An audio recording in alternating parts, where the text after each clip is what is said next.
আজকে আমি theories of intelligence, যেটা হচ্ছে বুদ্ধিমত্তার তত্ত্ব, সেটা নতুন ইউনিট শুরু করব 103।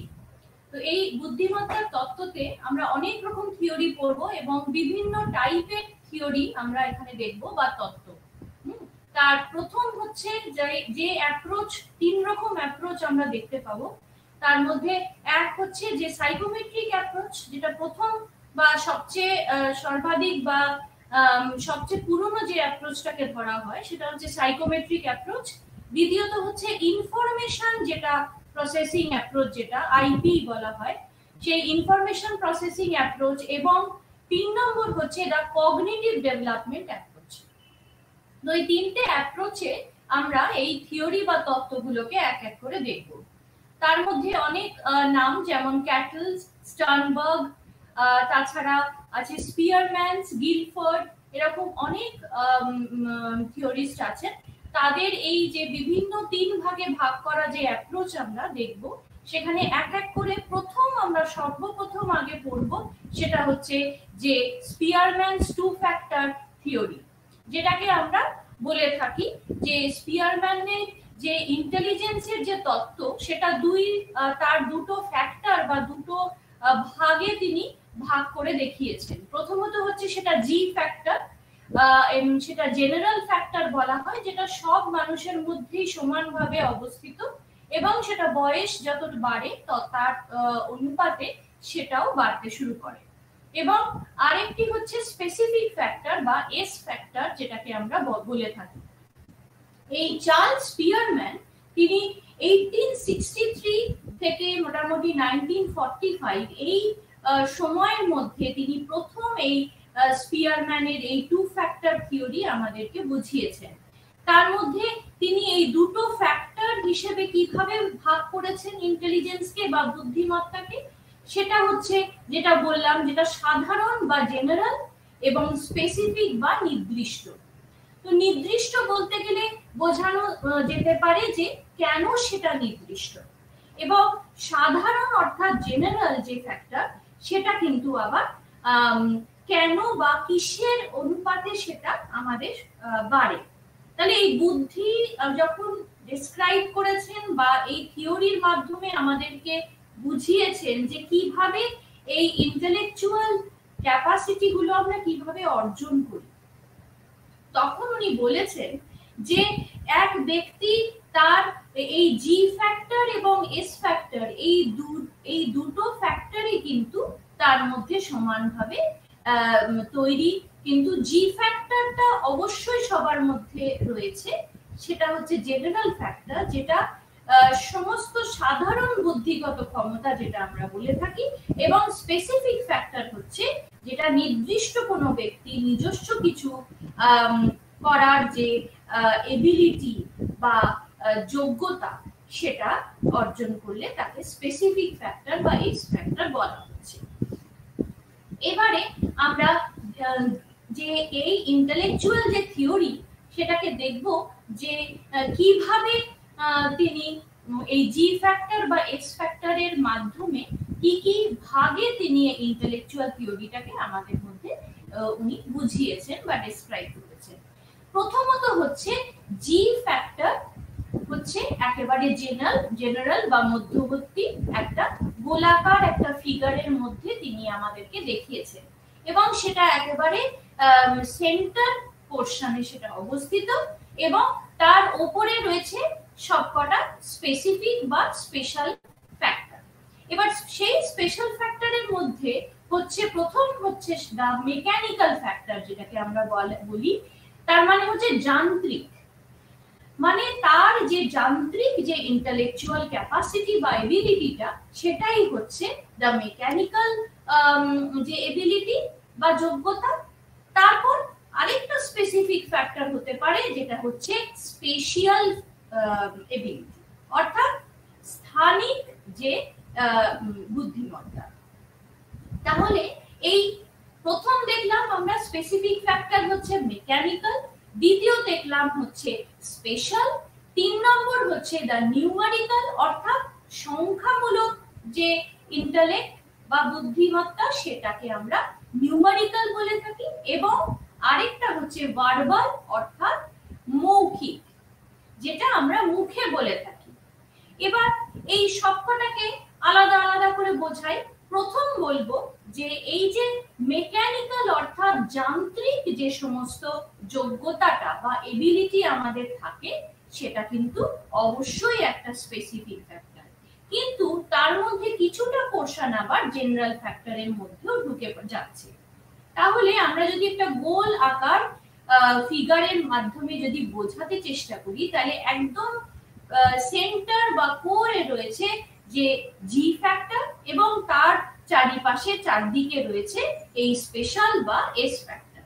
এবং এই এস ফ্যাক্টর কি কি ভাগে ভাগ করে তিনি দেখিয়েছেন, এক হচ্ছে মেকানিক্যাল, আরেক হচ্ছে স্পেশিয়াল, তৃতীয়ত হচ্ছে নিউমারিক্যাল, আর চতুর্থ হচ্ছে ভার্বাল। তাহলে আমরা এই স্পিয়ারম্যানের থিওরিতে মোটামুটি এই জি এবং এস ফ্যাক্টর কিভাবে মানুষের মধ্যে থাকে এবং কোনটার অনুপস্থিতিতে কিরকম পরিবর্তন হয় বা তার ইন্টেলেকচুয়াল এবিলিটির উপরে কিভাবে থিওরিজ অফ ইন্টেলিজেন্সটা ডিপেন্ড করছে, সেটা স্পিয়ারম্যান তার এই দুটো ফ্যাক্টর দিয়ে আমাদের বুঝিয়েছে। এবার দ্বিতীয় যে থিওরি আমরা পড়ব, সেটা হচ্ছে থার্ডস্টোনস থিওরি অফ ইন্টেলিজেন্স। এবার থার্ডস্টোনস তিনি 1887 থেকে মোটামুটি 1955 পর্যন্ত তার সময়সীমা, তিনি তার মধ্যে ইন্টেলিজেন্সকে বিভিন্নভাবে বোঝাবার চেষ্টা করেছেন। এবং প্রথম হচ্ছে তিনি বলেছেন যে 7 রকম ডিস্টিংক্ট প্রাইমারি মেন্টাল এবিলিটিসকে তিনি গুরুত্ব দিয়েছেন, এবং সেটাকে বলেছেন পিএমএ অর্থাৎ প্রাইমারি মেন্টাল এবিলিটি।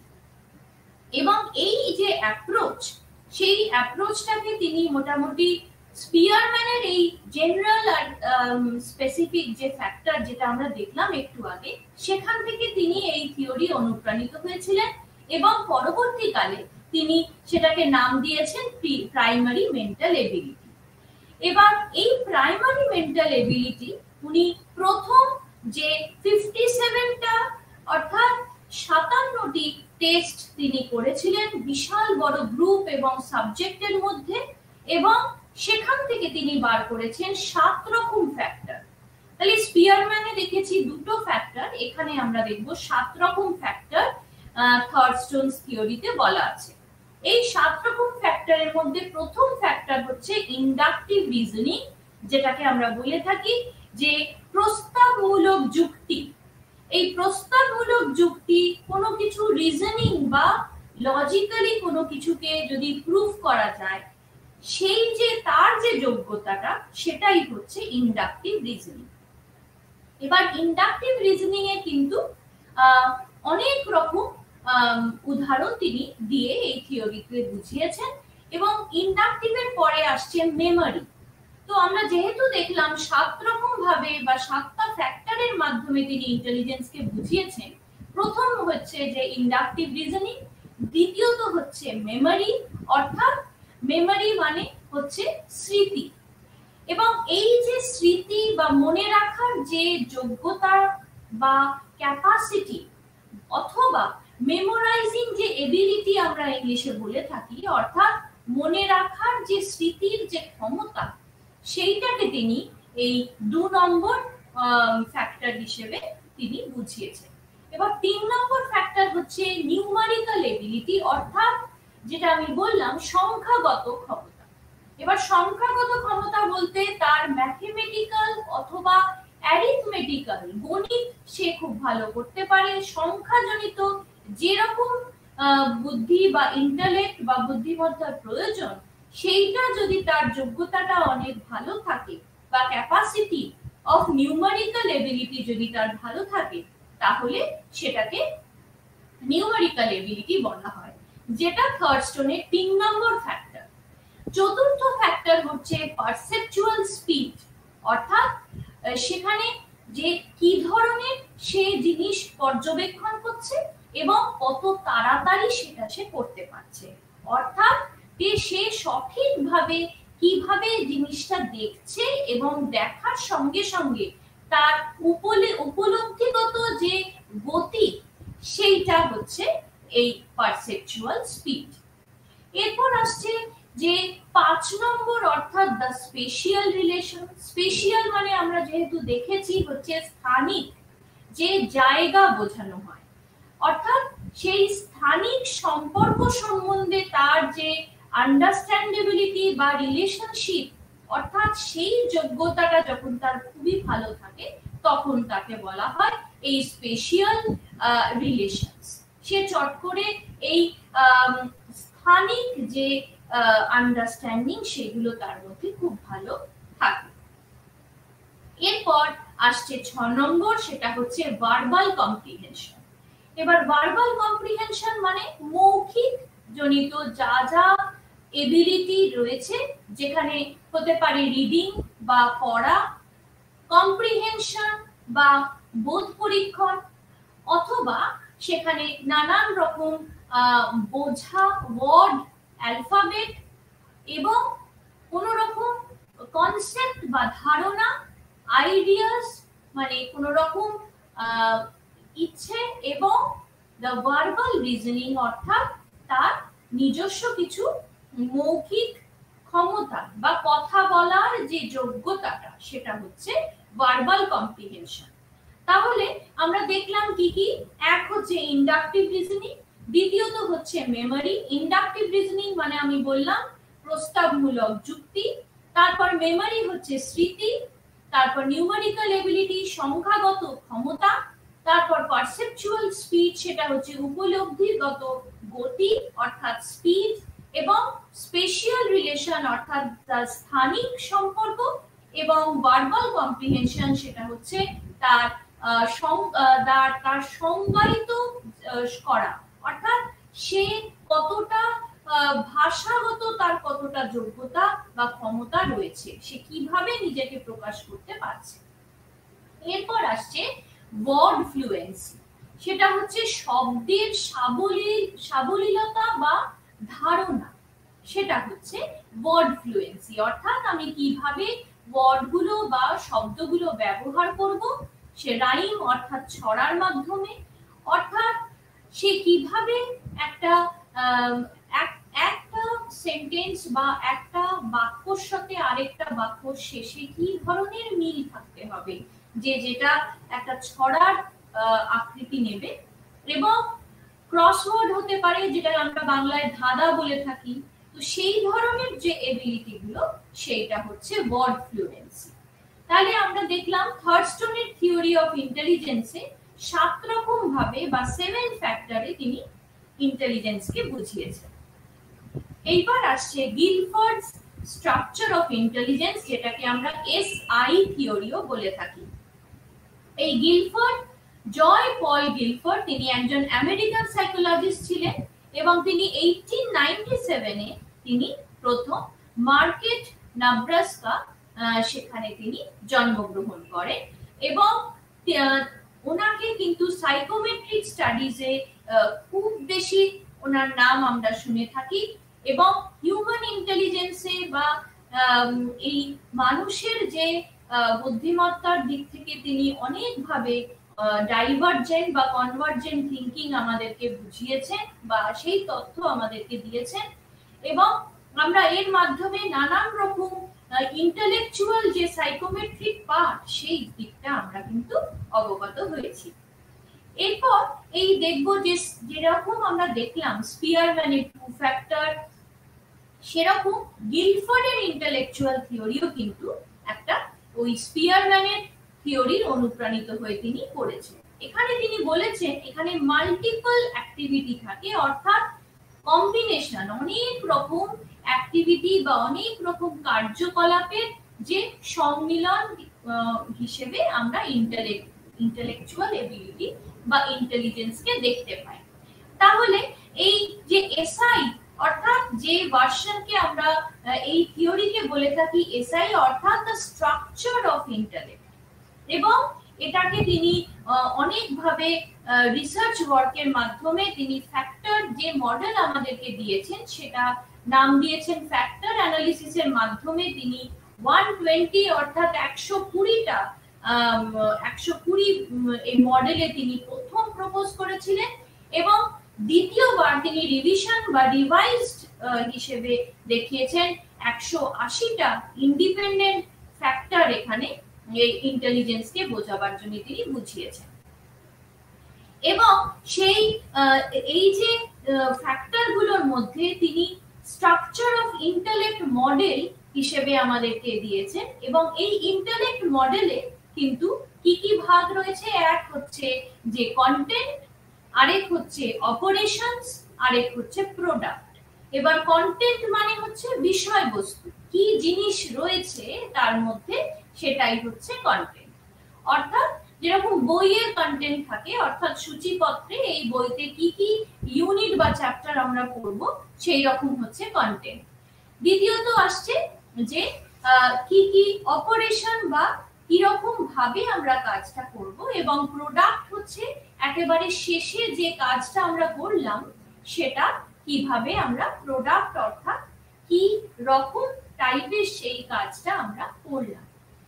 তাহলে আমরা দেখব যে একটা এই যে অপারেশন, কন্টেন্ট আর প্রোডাক্ট, এই তিনটে জিনিস কিন্তু গিলফার্ড আমাদেরকে এই থিওরিজ অফ ইন্টেলিজেন্সে বলেছেন, অর্থাৎ স্ট্রাকচার অফ ইন্টেলেক্টে তিনি এই তিনটে জিনিসকে বুঝিয়েছেন। এবার অপারেশনসে আমরা বলি সেটা কি, প্রথম হচ্ছে কগনিশন অর্থাৎ চেতনা, চেতনা। দ্বিতীয়ত হচ্ছে মেমরি অর্থাৎ স্মৃতি, তারপর রেকর্ডিং, আমরা কোন জিনিসটা মনে রাখবো, কোন জিনিসটা মনে রাখবো না, বা হুবহু কোনো জিনিসকে স্মৃতিপটে তুলে নেওয়া অর্থাৎ রেকর্ডিং। দ্বিতীয়ত হচ্ছে মেমরি রিটেনশন অর্থাৎ কতটা বা ক্ষমতা কতটা আমাদের মনে রাখার সেইটা, এবং ডাইভার্জেন্ট প্রোডাকশন এবং কনভার্জেন্ট প্রোডাকশন, ইভ্যালুয়েশন, অর্থাৎ আমরা কিভাবে সেটাকে কারেক্ট করব বা ঠিক করব। অর্থাৎ যেরকম পরীক্ষার যে খাতা এক্সামিনার ইভ্যালুয়েট করেন বা দেখেন যে কতটা সে ঠিক লিখেছে কি ভুল লিখেছে, ঠিক সেই রকমই এই অপারেশনস এর মধ্যে এই দিকগুলো তিনি তুলে ধরেছেন। তাহলে প্রথম আমি কি কি বললাম, এক বললাম কগনিশন অর্থাৎ চেতনা, দ্বিতীয়ত বললাম মেমরি, রেকর্ডিং, আর মেমরি হচ্ছে রিটেনশন অর্থাৎ কতদিন সেই স্মৃতি আমরা ধরে রাখতে পারবো, এবং ডাইভার্জেন্ট এবং কনভার্জেন্ট প্রোডাকশন অর্থাৎ সেই দিক থেকে অন্য কি কি রাস্তা খুলে যাবে আমাদের ইন্টেলেক্টের, এবং কনভার্জেন্ট সেই বিভিন্ন রাস্তা থেকে আমরা একটা সিদ্ধান্তে আসতে পারবো কিনা, সেটা হচ্ছে কনভার্জেন্ট। এই সমস্তগুলো কিন্তু অপারেশনস এর মাধ্যমে আমাদেরকে উনি বুঝিয়ে দিয়েছেন। দ্বিতীয়ত এই কন্টেন্ট অর্থাৎ মানে আমরা এই যে নানান রকম যে বললাম যে একটা বইয়ের যেরকম কন্টেন্ট থাকে যে কি কি জিনিস আমাদের ওই বইটাতে পড়তে হবে, ঠিক সেই রকম বুদ্ধি এই গিলফার্ড উনি বলেছেন যে এই কন্টেন্টের মধ্যে প্রথম রয়েছে ভিজুয়াল অর্থাৎ দেখা, যে দেখে যে জিনিসটা আমরা এক গ্লান্সে বা একবার দেখে যে জিনিসটা আমরা মনে রাখি। দ্বিতীয়ত হচ্ছে শুনে বা অডিটরি। তৃতীয়ত হচ্ছে সিম্বলিক, কোন রকম সিম্বল আমাদের খুব তাড়াতাড়ি স্মৃতিতে মনে থাকে এবং সেই পার্টিকুলার সিম্বল ধরে আমরা অনেক কিছু মনে রাখতে পারি। তারপর আসছে সিম্যান্টিক অর্থাৎ যে একটা কাঠামোগত যে কোনো জিনিসকে মনে রাখা সেটা অনেক বেশি সুবিধে। তো এই হচ্ছে কন্টেন্টের বিভিন্ন ভাগ, যেমন হচ্ছে ভিজুয়াল অর্থাৎ অডিটরি, সিম্বলিক অর্থাৎ তার একটা প্রতীকী রয়েছে, তার একটা স্ট্রাকচার রয়েছে। তারপর আসছে সিম্যান্টিক বা বিহেভিয়ার, আর আরেক দিকে আসছে প্রোডাক্ট। এবার প্রোডাক্ট মানে হচ্ছে প্রোডাক্টের অনেকগুলো তিনি বুঝিয়েছেন। এক হচ্ছে ইউনিট, ছোট ছোট ভাগে আমরা ভাগ করে তবে আমরা মনে রাখতে পারি। দ্বিতীয়ত হচ্ছে ক্লাসেস অর্থাৎ আমরা আলাদা আলাদা ক্লাস করে যদি আমাদের স্মৃতিপটে মনে রাখতে চেষ্টা করি তাহলে সহজেই আমাদের মনে থাকবে এবং আমাদের রিকল করার সময় সেই স্মৃতিটা যখন মনে করব তখন খুব সুবিধে হবে। এছাড়া আসছে রিলেশন, একের সাথে আরেকের কি সম্পর্ক সেইটা যখন আমরা বুঝতে পারি তখন আমাদের মনে রাখার অনেক সুবিধে হয়। তৃতীয়ত হচ্ছে যে সিস্টেম ট্রান্সফরমেশন অর্থাৎ কোন রকম সিস্টেমে কিভাবে পরিবর্তন করে আমরা মনে রাখবো, সেটাও কিন্তু আমাদের এই প্রোডাক্টের মধ্যে গিলফোর্ড বুঝিয়েছেন।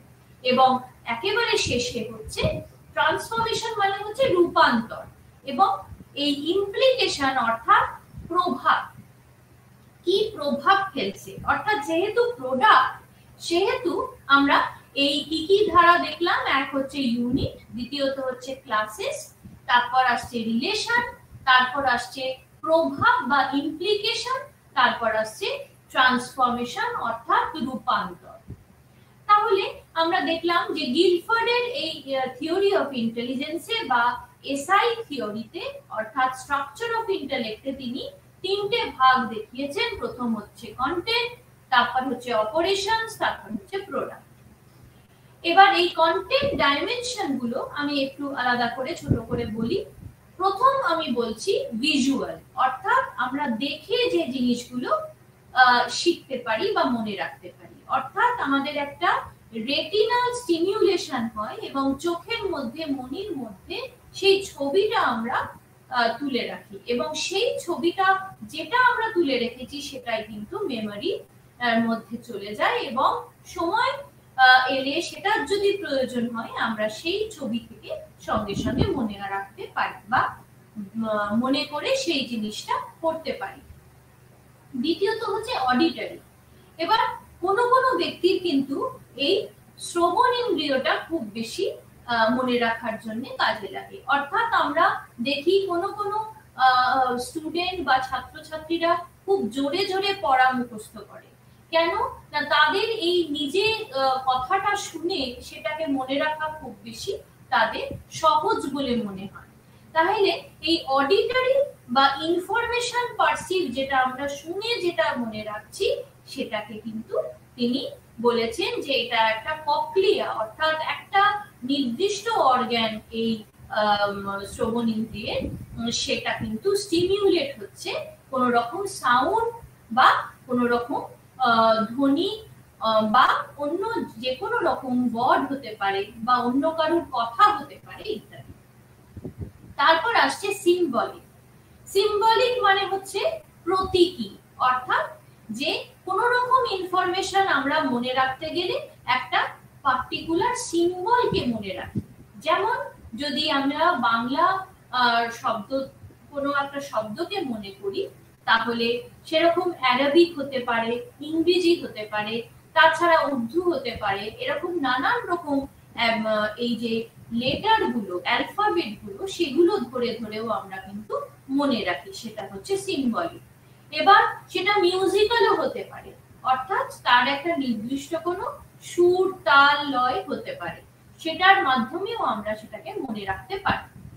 তারপর আসছে সিম্যান্টিক, অর্থাৎ শব্দার্থিক যে স্মৃতিশক্তি বা ইন্টেলেক্ট, যেটাকে আমরা বলে থাকি যে ভার্বাল, যার একটা মানে আছে, অর্থাৎ যার একটা ডিকশনারিগত কোনো মিনিং বা তার একটা শব্দার্থ তাকে আমরা করতে পারবো, এমন কোনো জিনিস যার কোনো অর্থ আছে। তারপর আসছে বিহেভিয়ারাল বা ব্যবহারিক। এবার ব্যবহারিক দিক থেকে কোন রকম ইনফরমেশন আমরা পারসিভ করছি বা দেখছি, যখন কোনো মানুষ আমাদের ভালো ব্যবহার করে সেই জিনিসটা ভালো করে বোঝাচ্ছে, তখন আমাদের স্মৃতি অবশ্যই সেই মেমোরিতে সেই ভালো জায়গাটা বা ভালোভাবে বোঝানোর ফলে যে স্মৃতিটা আমাদের সেভ হয়েছে সেটা কিন্তু আমরা দেখতে পাই, এবং সেটা আমরা পরবর্তীকালে সেটা মনে করতে খুব সহজ পদ্ধতিতে আমরা মনে করতে পারি। তারপর আসছে অপারেশনের যে ডাইমেনশন গুলো আমরা দেখলাম। এক দেখলাম কগনিশন। কগনিশন মানে আমরা জানি যে মস্তিষ্কের যে জায়গাগুলো, যেমন আন্ডারস্ট্যান্ডিং বা বোঝার ক্ষমতা, অর্থাৎ কম্প্রিহেন্ড করার ক্ষমতা, বা কোনো কিছু আবিষ্কার বা ডিসকভার করার ক্ষমতা, এই সমস্ত কিছু কিন্তু কগনিশনের মাধ্যমে হয়ে থাকে। এবং মেমোরি রেকর্ডিং, অর্থাৎ সেই যে এবিলিটি, কিসের এবিলিটি না এনকোডিং যে ইনফরমেশন, যখন আমরা কোনো জিনিসকে এনকোড বা কোনো ইনফরমেশনকে এনকোডিং করছি, মনে রাখার জন্য যে রেকর্ডিংটা বারে বারে করছি, অর্থাৎ একবার নয় 2-3 বার যে পংক্তিগুলো আমরা পড়ি, কেন পড়ি? যাতে সেটা রেকর্ডিং হয়ে যায় আমাদের স্মৃতিপটে। তারপর আসছে যে মেমোরি রিটেনশন, অর্থাৎ যেখানে যে যোগ্যতা, সেই যোগ্যতা হচ্ছে রিকল, অর্থাৎ যে স্মৃতি আমরা স্টোর করে রেখেছি বা আগে বহুদিন আগে যে স্মৃতি আমাদের মনে এসেছে সেইগুলোকে আবার বাইরে বা বহিরাগত করে যে বর্তমান যে প্রবলেম রয়েছে সেইটাকে কিভাবে আমরা অ্যাটেন্ড করতে পারব। এরপর আসছে ডাইভার্জেন্ট প্রোডাকশন, অর্থাৎ যেখানে এই যে জেনারেটিভ যে মাল্টিপল সলিউশন, যেমন একটা অঙ্ক দেওয়া হয়েছে, সেই অঙ্কটার বিভিন্ন পদ্ধতিতে আমি কিন্তু সেই অঙ্কটা সলভ করতে পারবো, বা সেই গণিতটা আমার অনেক রকম ভাবে আমি তার উত্তর পেতে পারবো। সেটাই হচ্ছে যে ডাইভার্জেন্ট প্রোডাকশন। আর কনভার্জেন্ট প্রোডাকশন হচ্ছে অভিসারী। কেন অভিসারী? কেননা এই যে যোগ্যতাটা, যেটা ডিডিউস আ সিঙ্গেল সলিউশন, যার একটা নির্দিষ্ট একক যে সলিউশন বা পদ্ধতি রয়েছে, সেটাই কিন্তু হচ্ছে কনভার্জেন্ট প্রোডাকশন। এবং এই যে ইভ্যালুয়েশন অর্থাৎ মূল্যায়ন করার যে ক্ষমতা, সেটাও কেউ তিনি বলেছেন যে যোগ্যতা হচ্ছে জাজ করার যে ক্ষমতা বা এবিলিটি, এবং কোনো ইনফরমেশন বা কোনো রকম তথ্যকে যে অ্যাকিউরেট বা সঠিকভাবে মনে করা বা ভ্যালিড, যেটাকে আমরা ভ্যালিডিটি বলে থাকি। কোনো জিনিস সঠিক আমরা বলতে পারি না যতক্ষণ না তার ভ্যালিডিটি আমরা প্রমাণ করি। তাহলে এই যে দিকগুলো দেখলাম, তার মধ্যে ইভ্যালুয়েশন অর্থাৎ মূল্যায়নেরও কিন্তু খুব বড় বা গুরুত্বপূর্ণ জায়গা রয়েছে। এরপর আসছে দ্য প্রোডাক্টস ডাইমেনশন, অর্থাৎ যেখানে তিনি বলেছেন যে এই যে প্রোডাক্ট অর্থাৎ যে লাস্ট বা একেবারে শেষ যে কমপ্লেক্স যেখানে রয়েছে 6 রকম প্রিন্সিপাল বা ডাইমেনশন তিনি বলেছেন, যেমন এক হচ্ছে ইউনিট, দ্বিতীয়ত হচ্ছে ক্লাসেস। ইউনিট অর্থাৎ যেটা সিঙ্গেল আইটেমকে মনে রাখার জন্য যা যে রকম জ্ঞানের প্রয়োজন বা আন্ডারস্ট্যান্ডিং এর প্রয়োজন, সেটা হচ্ছে ইউনিট। তারপর আছে ক্লাসেস, অর্থাৎ যেখানে কিছু সেট অফ আইটেম থাকে, যেখানে আমরা কমন কিছু অ্যাট্রিবিউট থাকে, যেমন একটা ক্লাসে বিভিন্ন রকম ছাত্রছাত্রী পড়ে কিন্তু তাদের বয়স সীমাটা মোটামুটি কিন্তু এক, সেই রকম ক্লাসেস। তৃতীয়ত হচ্ছে রিলেশন, যেটা বললাম, অর্থাৎ সম্পর্ক কিভাবে সে গড়ে তুলছে একের সাথে আরেকের থ্রু অ্যাসোসিয়েশন, যেটা আমরা বলি, এবং সিকোয়েন্স বা একের পরে দুই বা দুইয়ের পরে তিন, তিনের পরে চার ইত্যাদি। এবং যে অ্যান্টিসিপেশন যেটা বলি, সিস্টেম তো আমি দেখলাম, রিলেশন দেখলাম, এবার ট্রান্সফরমেশন দেখলাম, যেখানে আমরা রূপান্তর অর্থাৎ যেখানে কিছু চেঞ্জ করে সেই পার্সপেক্টিভ গুলো আমরা দেখতে পাই, যেখানে কনভার্জেন্স থাকে বা কনভার্সনস থাকে, এবং কিছু মিউটেশনসও থাকে, যেখানে জ্ঞানের বিভিন্ন এগুলো ধারা, সেটা হচ্ছে রূপান্তর। এবং লাস্টে বা একেবারে শেষে রয়েছে ইমপ্লিকেশন, অর্থাৎ যেখানে ভবিষ্যৎবাণী অর্থাৎ প্রেডিকশন, যেখানে ইনফারেন্স অর্থাৎ অনুমান, যেখানে কনসিকুয়েন্সেস অর্থাৎ পরিণতি, এবং অ্যান্টিসিপেশন অর্থাৎ অগ্রজ্ঞান, আগে থেকে যে জ্ঞানটা আমরা অর্জন করি সেইগুলো হচ্ছে আমাদের, এবং নলেজ হচ্ছে জ্ঞান, সেইগুলো রয়েছে ইমপ্লিকেশনস এর মধ্যে। এই হচ্ছে গিলফোর্ডের ইন্টেলেকচুয়াল থিওরি বা এসআই থিওরি হিসেবে ওটা খুব বেশি গুরুত্বপূর্ণ। এরপর আসি Cattell's theory of intelligence. Raymond Cattell, উনি কিন্তু 1905 থেকে 1998 অর্থাৎ 1905 থেকে 1998 তার সময়কালীনে তিনি একজন ব্রিটিশ সাইকোলজিস্ট ছিলেন, এবং তিনি বলেছেন যে এই দুটো ভাগে ইন্টেলিজেন্সকে আমরা ভাগ করতে পারি। তো তিনি ক্যাটল মোটামুটি 1971-এ আমরা দেখি যে দুই ভাগে ইন্টেলেক্টকে বা ইন্টেলিজেন্সকে ভাগ করেছেন। সেই ভাগগুলো কি কি?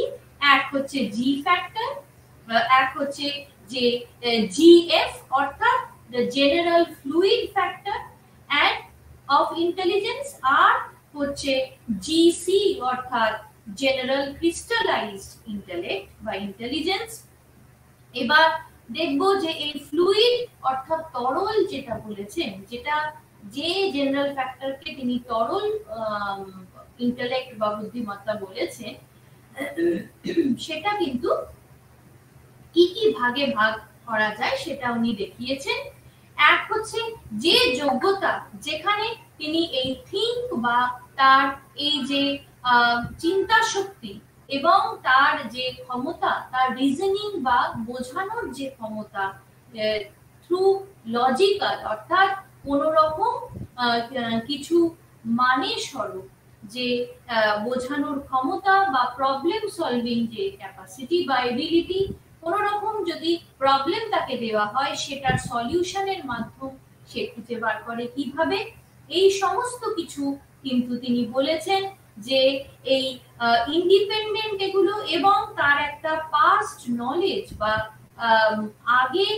আগেকার বা অগ্রজ্ঞান যেটা আমি বললাম সেইটা কিন্তু অবশ্যই থাকে।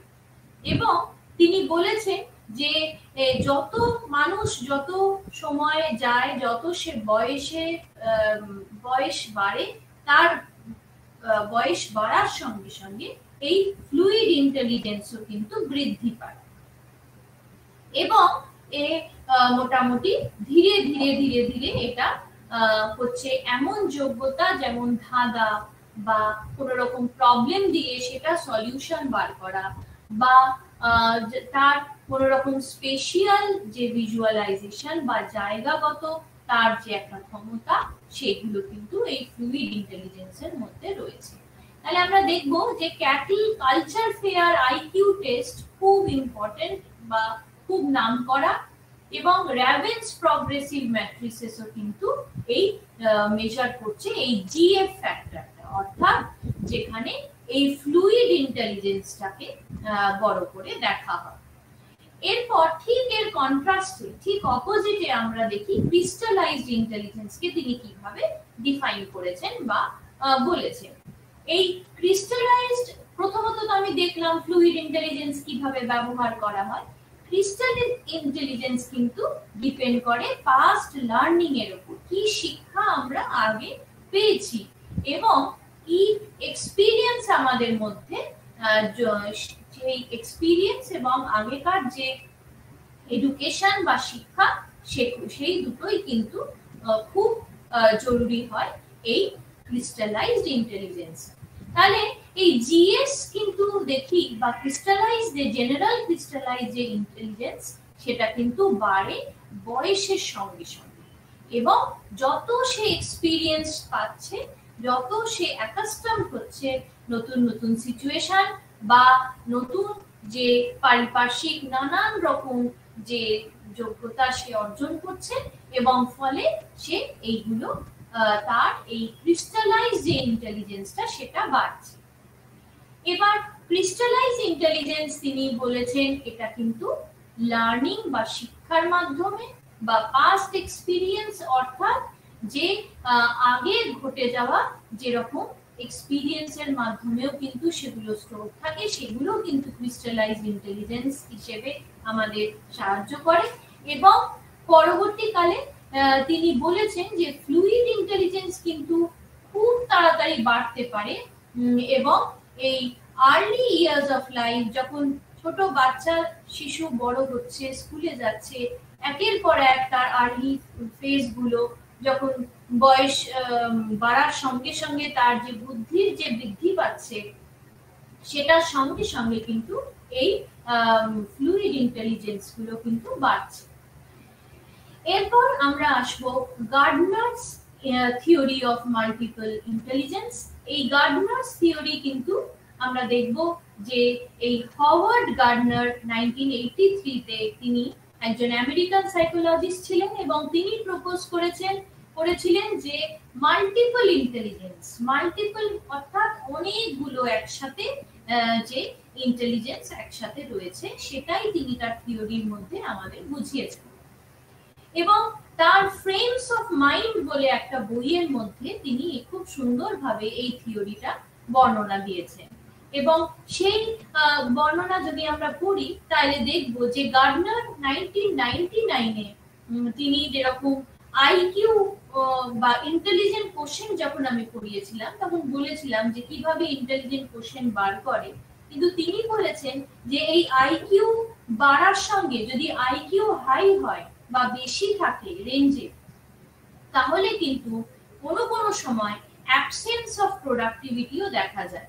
অর্থাৎ সবার ক্ষেত্রে যদি আইকিউ খুব বেশি হয় তাহলে কিন্তু এমন নয় যে তার প্রোডাক্টিভিটিও খুব বেশি হবে।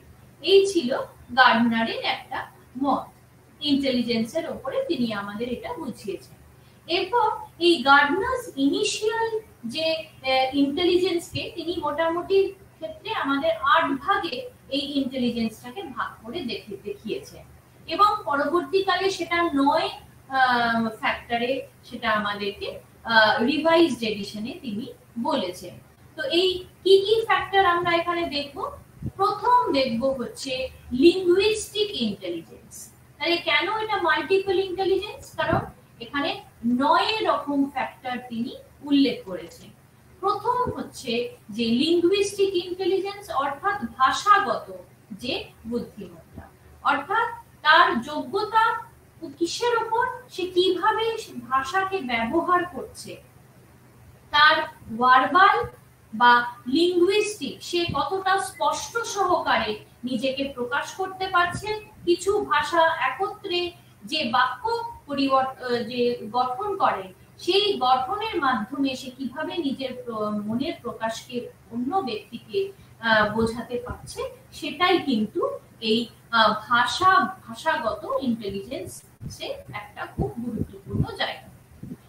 তাহলে এখানে আমরা দেখব ল্যাঙ্গুয়েজটাকে অর্থাৎ ভাষাকে সে কিভাবে ফ্লুয়েন্টলি ব্যবহার করছে এবং তার মধ্যে সব রকম ভাবে ফ্লেক্সিবল রয়েছে।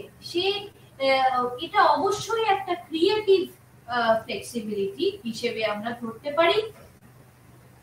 যেমন আমরা কিছু উদাহরণ সমূহ আমরা বলতে পারি যে কিছু টিচার্স, কিছু পোয়েট যারা কবিতা লেখেন, অর্থাৎ রাইটার কিছু লেখক এবং লয়ার্সরা তো অবশ্যই, আর তাছাড়া জার্নালিস্ট আছেন, শিক্ষক আছেন, তারা কিন্তু তাদের এই ভাষাগত ইন্টেলিজেন্সটা খুব তারা দক্ষ। কেন না তারা নিজেদেরকে এমন ভাবে প্রকাশ করে যাতে স্টুডেন্টরা তাদের বা ছাত্রছাত্রীরা সহজেই সেই বিষয়টা তাদের বোঝা সুবিধা হয়। এবং আমরা আবার দেখব যে রবার্ট ফ্রস্ট বা উইলিয়াম ওয়ার্ডসওয়ার্থ বা উইলিয়াম শেক্সপিয়ার কি সুন্দরভাবে আমাদেরকে তাদের এই বর্ণনার মাধ্যমে, তাদের এই লেখার মাধ্যমে আমাদের কত রকম মনের ইমোশনস, কত রকম পারসেপশনস, থিঙ্কিং প্রসিডিওর ইত্যাদি ইত্যাদি আমাদেরকে বুঝিয়েছে। কিছু ইন্ডিয়ান অথরদের কথা বলি, যেমন শেক্সপিয়ারের কথা বললাম, সেরকম গুলজার হতে পারে, আর কে নারায়ণ হতে পারে, চেতন ভগত হতে পারে ইত্যাদি। এরপর আসছে লজিক্যাল বা ম্যাথমেটিক্যাল ইন্টেলিজেন্স, অর্থাৎ গণিতাত্ত্বিক যে যুক্তি, অর্থাৎ লজিক দিয়ে যেগুলো আমরা বোঝাতে পারি এবং যেটা কিনা অ্যাবস্ট্রাক্ট রিজনিং অর্থাৎ বিমূর্ত যুক্তি দিয়ে যেটাকে আমরা বোঝাতে পারি, সেই যোগ্যতাটাও কিন্তু হচ্ছে লজিক্যাল বা ম্যাথমেটিক্যাল ইন্টেলিজেন্স। যেমন কোনো গণিত আমরা একটা থিওরি বা একটা ফর্মুলার মাধ্যমে করে থাকি, সেটাও কিন্তু, যেমন ফর এক্সাম্পল যদি আমরা দেখি উদাহরণস্বরূপ সায়েন্টিস্ট অথবা যারা ইঞ্জিনিয়ার হয় অথবা যারা ফিজিস্ট বা ইকোনমিস্ট, তাদের কিন্তু এই ম্যাথমেটিক্যাল বা লজিক্যাল এবিলিটিটা তাদের খুব বেশি শার্প বা খুব ভালো তাদের থাকে। এবং আমরা বিভিন্ন পাস্ট হিস্ট্রি থেকে দেখতে পাই যে অ্যালবার্ট আইনস্টাইন, তারপরে আর্কিমিডিস, তারপর সিভি রামন, অমর্ত্য সেন, বিভিন্ন যে মানুষ কে আমরা দেখেছি, তাদের মধ্যে বিভিন্ন জায়গায় কিন্তু এই লজিক্যাল বা ম্যাথমেটিক্যাল ইন্টেলিজেন্সটা কিন্তু তাদের মধ্যে প্রকট। এরপর আসছে মিউজিক্যাল ইন্টেলিজেন্স বা বাদ্যযন্ত্র,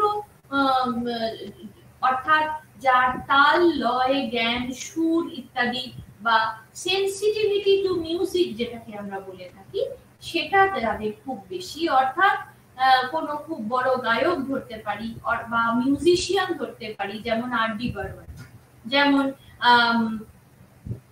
হতে পারে মাইকেল জ্যাকসন, হতে পারে লতা মঙ্গেশকর, হতে পারে এরকম জাকির হোসেন, হতে পারে তো আল্লাহ রাখা, হতে পারে। তো এইরকম ধরনের মিউজিক্যাল ইন্টেলিজেন্স কিন্তু এই ব্যক্তিদের মধ্যে, মহান ব্যক্তিদের মধ্যে আমরা দেখেছি।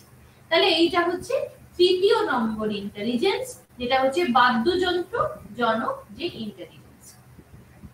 এরপর আসছে the bodily or kinaesthetic intelligence, অর্থাৎ শারীরিক গতিবিধি যার মধ্যে খুব বেশি প্রকট বা সেই যোগ্যতাটা খুব বেশি।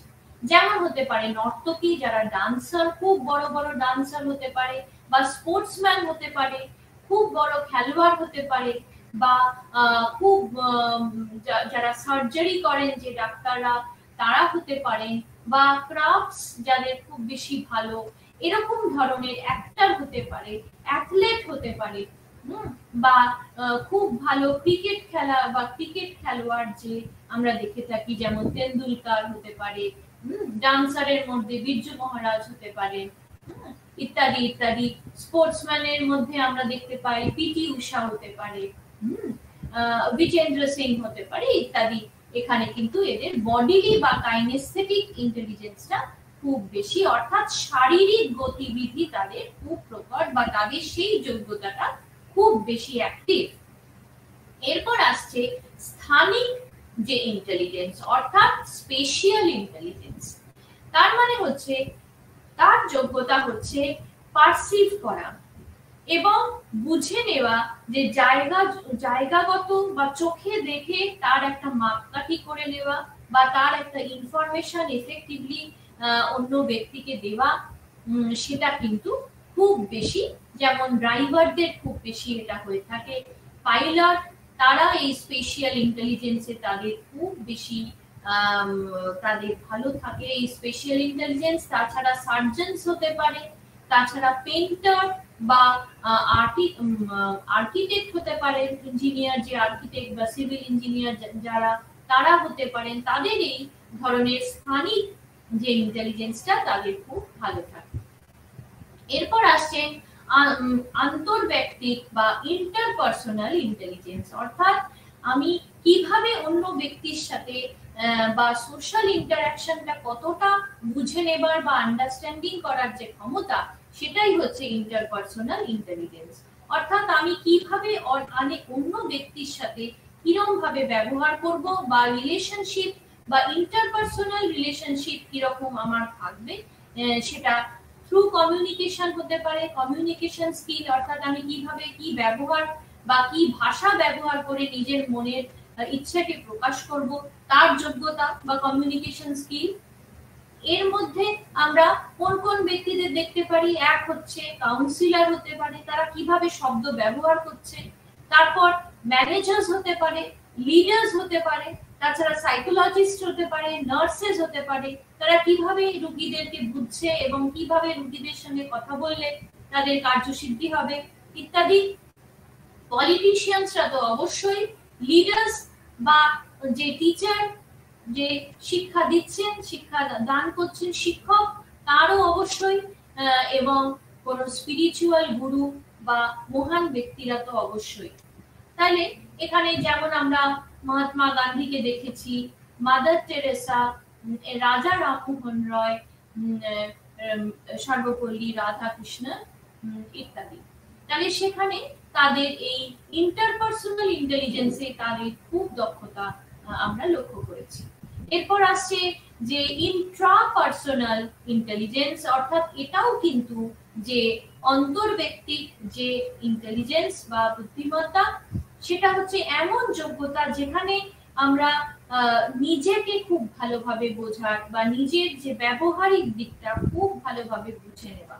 আমরা যদি নিজেকে আগে না বুঝি আমরা কিন্তু অন্য ব্যক্তিকে কিন্তু ভালোভাবে বুঝতে পারবো না। অর্থাৎ আমি নিজে আমার নিজের ব্যবহারিক দিক, ইমোশনাল কন্ট্রোল, আমার কি কি ফিলিংস, আমার কি ইচ্ছে বা মোটিভ, আমার নিডস, আমার ডিজায়ার, এগুলো সমস্ত কিন্তু আমার চিন্তা শক্তি বা থট, এই সমস্ত কিন্তু খুব গুরুত্বপূর্ণ এবং সেগুলো কিন্তু খুব বেশি জরুরি নিজেকে বোঝার জন্য। সেটাই হচ্ছে ইন্ট্রা ইন্টেলিজেন্স। এবং সেটা কিন্তু কিসের মাধ্যমে সম্ভব? ইন্ট্রোস্পেকশন বা সেলফ রিফ্লেক্টিভ ক্যাপাসিটি হচ্ছে খুব বড় কথা। আমি যদি বুঝতে পারি আমার এখন খুব ইমোশনস, নেগেটিভ ইমোশনস খুব বেশি এখন কাজ করছে, তাহলে অবশ্যই আমি সেই জায়গা থেকে বা সেই পরিস্থিতি থেকে নিজেকে সরিয়ে রাখবো ইত্যাদি। এইরকম ধরনের নিজেকে বোঝার যে সেলফ রিফ্লেক্টিভ ক্যাপাসিটি, সেগুলোই কিন্তু এই ইন্ট্রাপার্সোনাল ইন্টেলিজেন্সের মধ্যে পড়ে। এরপর আসছে দ্য ন্যাচারালিস্টিক ইন্টেলিজেন্স, অর্থাৎ প্রাকৃতিবাদী যে বুদ্ধিমত্তা। যেমন প্রকৃতি সম্বন্ধে যে ধারণা, ফ্লোরা বা ফনা বা উদ্ভিদ বা প্রাণী সম্বন্ধে যে ধারণা, অথবা বায়োডাইভার্সিটি যেটাকে আমরা বলে থাকি, যেমন গাছপালা ইত্যাদি, তাদের কোনটা কখন প্রয়োজন, বা সূর্যের আলো কতটা প্রয়োজন, কতটা ইরিগেশন বা জলের প্রয়োজন শস্যের জন্য ইত্যাদি, যে ধারণাগত যে ইন্টেলিজেন্স, সেটাকে বলা হয় প্রকৃতিবাদী যে ইন্টেলিজেন্স। সেটা কিন্তু আমরা দেখি কাদের মধ্যে? ফার্মারদের মধ্যে দেখে থাকি। এবং গার্ডেনার বলেছেন যে এই ন্যাচারালিস্টিক ইন্টেলিজেন্সকে তিনি আবার 8 ভাগে ভাগ করে দেখিয়েছেন এবং বিভিন্ন জায়গায় তিনি এই 8 ভাগের যে প্রথমত তিনি এটা 8 ভাগ করেছিলেন, পরবর্তীকালে সেটা 7 ভাগে তিনি আমাদেরকে দেখিয়েছেন। এরপর আসছে এই ন্যাচারালিস্টিক এর মধ্যে কিন্তু আছে বিউটি অফ নেচার বা অ্যাসপেক্ট অফ নেচার। যেমন যারা ফার্মার, যেটা বললাম, যারা কৃষি কাজ করেন বা চাষি, তাদের, বা যারা বার্ড স্যাংচুয়ারিতে কাজ করেন, অথবা বটানিস্ট যারা গাছপালা সম্বন্ধে পড়াশোনা করেছেন, বায়োলজিস্ট বা টুরিস্ট, এদের কিন্তু এই ন্যাচারালিস্টিক ইন্টেলিজেন্স খুব বেশি দক্ষ থাকেন এনারা। এরপর আসছে এক্সিস্টেন্সিয়াল ইন্টেলিজেন্স, যেটা গার্ডেনার 1998 এ বলেছেন। এক্সিস্টেন্সিয়াল অর্থাৎ অস্তিত্বগত যে ইন্টেলিজেন্স বা বুদ্ধিমত্তা। এবার আমরা যে বেঁচে আছি, কেন বেঁচে আছি, কিসের জন্য, বা সেন্সিটিভিটি অথবা ক্যাপাসিটি, বা যে ডিপ কোয়েশ্চেনিং করার যে ক্ষমতা, বা সেন্সরি ডেটা, বা হিউম্যান এক্সিস্টেন্স, আমাদের এই পৃথিবীতে জীবন আমাদের কেন, সেই কারণগুলো যদি আমাদের জানা থাকে, তাহলে সেই দিকটাকে আমরা বলে থাকি অস্তিত্বগত ইন্টেলিজেন্স। অর্থাৎ যারা কসমোলজিস্ট, যারা ফিলোসফার বা দার্শনিক, যারা, তাদের কিন্তু এই ধরনের ইন্টেলিজেন্স খুব তারা দক্ষ হন। এরপর আসছে যে গার্ডেনার কিন্তু এই স্পেসিফিক কিছু, যেটা আমি বললাম, যেমন লিঙ্গুইস্টিক বা লজিক বা ম্যাথমেটিক্যাল, যেখানে কি কি রয়েছে, স্ট্রং কন্ট্রিবিউট করেছেন, যেখানে স্কুল সিস্টেমের উপর তিনি দেখেছেন। অর্থাৎ ছাত্রছাত্রী এবং শিক্ষক, তাদের মধ্যে এই লিঙ্গুইস্টিক বা লজিক্যাল ম্যাথমেটিক্যাল এই ক্ষমতাটা খুব বেশি জরুরি, এবং সেই ইন্টেলেক্টের দ্বারা তারা একাডেমিক পারফরমেন্স তাদের খুব ভালো হবে, তাদের ছাত্রদের রেজাল্ট ভালো হবে, শিক্ষকরা ভালোভাবে বোঝাতে পারবেন ছাত্রছাত্রীদের ইত্যাদি। তারপর এই যে পরের তিনটে আছে, যেমন হচ্ছে যে ইন্টেলিজেন্স অর্থাৎ বডিলি, কাইনেস্থেটিক, মিউজিক্যাল আর স্পেশিয়াল, এই তিনটে কিন্তু আমরা আর্কিটেক্টের মধ্যে দেখতে পাই, ডিজাইনার বা অ্যাক্টরদের মধ্যে দেখতে পাই, এবং সিঙ্গার, মিউজিশিয়ান, ডান্সার ইত্যাদি। অ্যাথলেটস, আর্কিটেক্টস তো অবশ্যই, ডিজাইনার, এদের মধ্যে কিন্তু এই ইন্টেলেক্টের দক্ষতা আমরা দেখতে পাই। তাহলে এই থিওরিতে তিনি যে এক্সপেরিমেন্টের মাধ্যমে আমাদের প্রজেক্ট স্পেকট্রাম স্প্যানিং নামক যে জায়গাটা এক্সপেরিমেন্টাল প্রোগ্রামে তিনি দেখিয়েছেন, সেটা 1984 থেকে 1993 এর সময়কালীনের মধ্যে গার্ডনার আমাদের এই কম্প্রিহেন্সিভ একটা এডুকেশন যে সিস্টেম সেটাকে তিনি খুব ভালোভাবে স্কুল চিলড্রেনদের উপরে কিভাবে সেটা প্রযোজ্য সেটা দেখিয়েছেন। তারপর আসছে স্টার্নবার্গস হায়ারার্কিক থিওরি অফ ইন্টেলিজেন্স, অর্থাৎ এই স্টার্নবার্গের থিওরি কিন্তু খুব বেশি ইম্পর্টেন্ট, খুব, কেননা স্টার্নবার্গের ডেফিনিশন আমরা পড়ে থাকি ইন্টেলিজেন্সের ক্ষেত্রে, যেখানে সমস্ত কিছু দিকটা তিনি উল্লেখ করেছেন। এবং এই স্টার্নবার্গ, রবার্ট জেফ্রি স্টার্নবার্গ, তিনি 8 ডিসেম্বর 1949 তার জন্ম, এবং তিনি ছিলেন একজন আমেরিকান সাইকোলজিস্ট, ইয়েল ইউনিভার্সিটি থেকে তিনি এই ইন্টেলিজেন্সের থিওরি বা হায়ারার্কিক থিওরি আমাদের বুঝিয়েছেন। তিনি বলেছেন যে হিউম্যান ইন্টেলিজেন্সের মধ্যে কি কি পার্ট রয়েছে। এক হচ্ছে কগনিটিভ এবিলিটি, মানে যেটা বললাম স্মৃতি শক্তি, পারসেপশন, ইমোশনস এক্সেট্রা, ফিলিং, এই সমস্ত দিক। এবং যেটা হচ্ছে আমরা শিখে বা আমাদের লার্নিং এর মাধ্যমে বা এক্সপেরিয়েন্সের মাধ্যমে যেটা আমরা শিখি, আবার ইনফরমেশনের মাধ্যমেও যেটা আমাদের মনে থাকে, এবং ডেইলি লিভিং এর জন্য আমাদের যে বুদ্ধির প্রয়োজন আমরা সেটাও কিন্তু মনে রাখি এইভাবে। তারপরে এই স্টার্নবার্গ 2004 এ তিনি একটা খুব সুন্দর ডেফিনিশন ইন্টেলিজেন্স আমাদেরকে দিয়েছেন, এবং সেখানে তিনি বলেছেন যে এই হায়ারার্কিক মানে তিনটে ভাগে তিনি এই থিওরিটাকে দেখিয়েছেন, তাই জন্য এটার নাম হায়ারার্কি। তার নাম হচ্ছে componential sub theory, experiential sub theory, আর হচ্ছে কনটেক্সচুয়াল সাব থিওরি।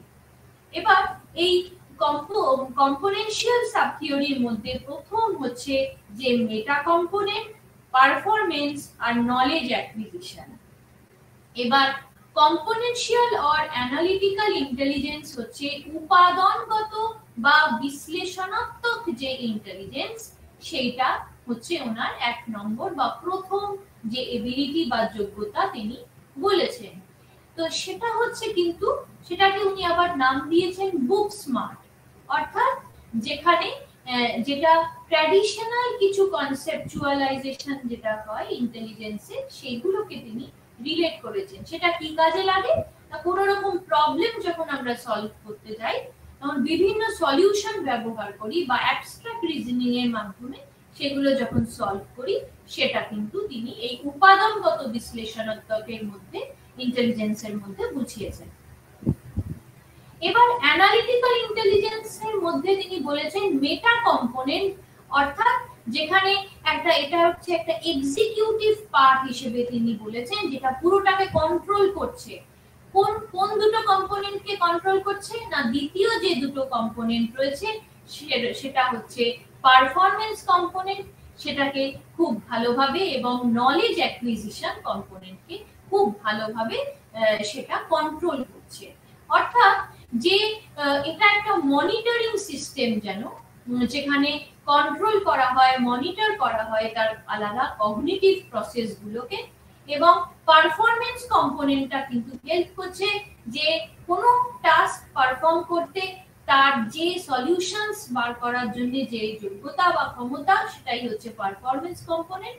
এবং তৃতীয় হচ্ছে যে নলেজ অ্যাকুইজিশন কম্পোনেন্ট, অর্থাৎ জ্ঞান জনিত যে সমস্ত কম্পোনেন্ট গুলো রয়েছে, যেমন কোন রকম বিষয় যদি অবগত আমরা থাকি, যদি পাস্ট কোনো এক্সপেরিয়েন্সের মাধ্যমে সেই জ্ঞান আমরা অর্জন করে থাকি, সেটার ব্যবহার করা হয়, সেটা হচ্ছে নলেজ অ্যাকুইজিশন কম্পোনেন্ট। এরপর আসছে এক্সপেরিয়েন্সিয়াল বা ক্রিয়েটিভ ইন্টেলিজেন্স, অর্থাৎ এই যে অভিজ্ঞতামূলক যে সৃজনশীল যে ব্যবহার বা ইন্টেলিজেন্স, তার মধ্যে রয়েছে কোনো প্রবলেমকে সলিউশনের দিকগুলোকে বেছে নেওয়া, বা একটা ডাইভার্জেন্ট থিঙ্কিং এর মধ্যে সেটা কিভাবে আসতে পারে, তার যে ক্ষমতা বা তার যে শক্তি বা এবিলিটি, সেটা কিন্তু এই এক্সপেরিয়েন্সিয়াল বা ক্রিয়েটিভ ইন্টেলিজেন্সের মধ্যে রয়েছে। এবং এটা কিন্তু একটা অটোমেশন আর নোভেলটি, এই দুটো কিন্তু এর দুটো মূল ফ্যাক্টর।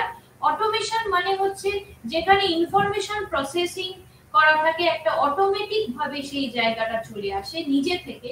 এবং সেখানে কিন্তু কি প্রয়োজন, সেই জিনিসটাতে আমাদের অ্যাটেনশনের প্রয়োজন, মনোযোগ সহকারে আমাদের শুনতে হবে, এফর্ট আমাদের শক্তি ব্যবহার করতে হবে এবং এনার্জি দিতে হবে। এই তিনটে জিনিস দিলে কিন্তু আমাদের অটোমেশনটা তৈরি হবে। এবং দ্বিতীয়ত হচ্ছে যে নোভেলটি, অর্থাৎ যে আমরা কিভাবে নতুন নতুন আইডিয়া ব্যবহার করব এবং এই কগনিটিভ রিসোর্সে সেগুলো কিভাবে বাইরে বা বহিরাগত ভাবে আমরা কিভাবে সেটা ব্যবহারিক দিক থেকে সেটা কাজে লাগাবো। এই হচ্ছে এক্সপেরিয়েন্সিয়াল বা ক্রিয়েটিভ ইন্টেলিজেন্স। এরপর আসছে যে কনটেক্সচুয়াল বা প্র্যাকটিক্যাল ইন্টেলিজেন্স, অর্থাৎ প্রাসঙ্গিক যে ইন্টেলিজেন্সটা রয়েছে, যেটাকে আবার উনি বলেছেন স্ট্রিট স্মার্ট অথবা কমন সেন্স, অর্থাৎ যেখানে সাধারণগত বুদ্ধির প্রয়োজন থাকে এবং যেখানে একটা আন্ডারস্ট্যান্ডেবিলিটি অথবা বোঝার ক্ষমতা যেখানে রয়েছে, সেখানে আমরা কতটা সেই কাজটা সম্বন্ধে অবগত সেটার উপর কিন্তু এই কনটেক্সচুয়াল বা প্র্যাকটিক্যাল ইন্টেলিজেন্সটা পুরোপুরি ভাবে নির্ভর করছে। তাহলে এই ছিল তার বিভিন্ন ইন্টেলেকচুয়াল দিক বা ফ্যাক্টর, যেটা উনি ট্রায়ারার্কিক থিওরির মাধ্যমে আমাদের বুঝিয়েছেন। এই এক্সপেরিয়েন্সিয়াল সাব থিওরির মধ্যে রয়েছে নোভেলটি আর অটোমেশন, এবং একেবারে লাস্ট যে পার্ট সেটা হচ্ছে কনটেক্সচুয়াল সাব থিওরি, যেখানে তিনি তিনটে ভাগে ভাগ করেছেন। এক হচ্ছে অ্যাডাপ্টেশন, সিলেকশন আর শেপিং। অ্যাডাপ্টেশন অর্থাৎ যেখানে